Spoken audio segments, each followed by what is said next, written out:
혹시 이거 기억하시나요? 야후 꾸러기, 어린 시절 누구나 한 번쯤은 해봤을 거라고 생각합니다.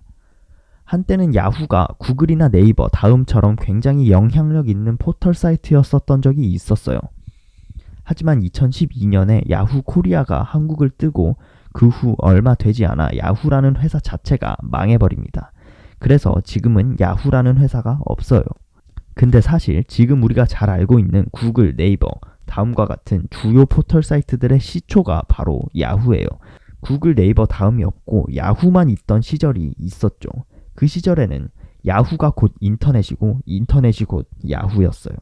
근데 이랬던 야후에게 도대체 무슨 일이 있었던 걸까요? 야후닷컴은 1994년 2명의 미국 스탠포드 대학교 학생들에 의해 만들어졌고요. 3년 만에 미국에서 두 번째로 많이 접속되는 웹사이트가 됩니다. 그때까지만 해도 야후는 3차 산업혁명의 주역이자 정보화 사회를 대표하는 기업으로 주가가 어마어마했었습니다. 하지만 당시 야후의 검색 엔진에는 불편한 점들이 많았어요. 정보의 양은 많았지만 검색어와 무관한 자료들이 무분별하게 쏟아져 나온다는 단점이 있었죠. 또 다른 스탠포드 대학의 한 학생이 이 문제점을 보완할 수 있는 검색 알고리즘이 있다며 야후 본사에 찾아가 이걸 100만 달러에 팔겠다고 제안을 하는데요. 야후는 이걸 거절해버립니다. 그래서 이 학생은 자신의 알고리즘으로 새로운 검색 엔진을 만들게 되는데 그게 바로 구글이었죠. 구글이 만들어진 지 5년 만에 야후는 검색 엔진 시장의 선두 자리를 구글에게 뺏기고요. 이후에 인터넷이 발전하면 할수록 야후의 주가는 이상하게도 점점 떨어집니다. 주가가 떨어진 틈을 타 마이크로소프트사가 4,400억 달러의 야후를 인수하려 하지만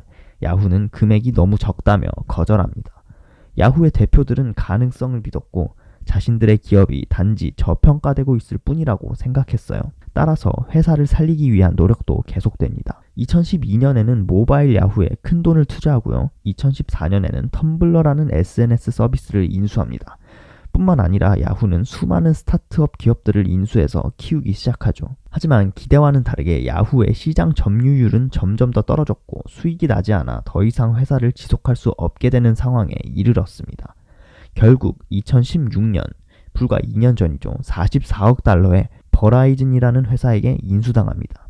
마이크로소프트사가 전에 제안했던 돈의 1%밖에 안 되는 금액에 회사를 팔아버린 것이죠. 자, 이제 무슨 일이 있었고 야후가 어떤 과정을 거쳐서 망하게 됐는지는 알겠어요. 하지만 왜 야후는 지속적으로 시장 점유율을 잃고 하는 사업마다 잘 되지 않은 걸까요? 이유는 사실 간단합니다. 야후의 서비스가 너무 구렸고 인터넷이 발달하면서 야후보다 야후가 잘하는 것들을 더 잘하는 회사들이 늘어났어요. 야후의 검색 엔진은 여전히 검색어와 무관한 자료들이 표시되는 반면에 구글은 사람들이 원하는 정보를 아주 기가 막히게 제공했죠. 야후 메일은 gmail과 핫메일에게, 야후 메신저는 위챗, 페이스북 메신저에게 따라잡혔습니다. 솔직히 저도 사실 야후 하면 생각나는 게 야후 꾸러기밖에 없어요. 사람들이 야후의 서비스를 이탈하자 광고주들도 야후를 떠나게 됐고요. 광고 수익이 줄어들자 투자자들도 주식을 팔기 시작한 거죠. 그렇게 한 거대 회사가 역사 속으로 사라지게 된 것입니다. 오늘의 이야기는 여기까지고요. 결론을 말하자면 구글 짱.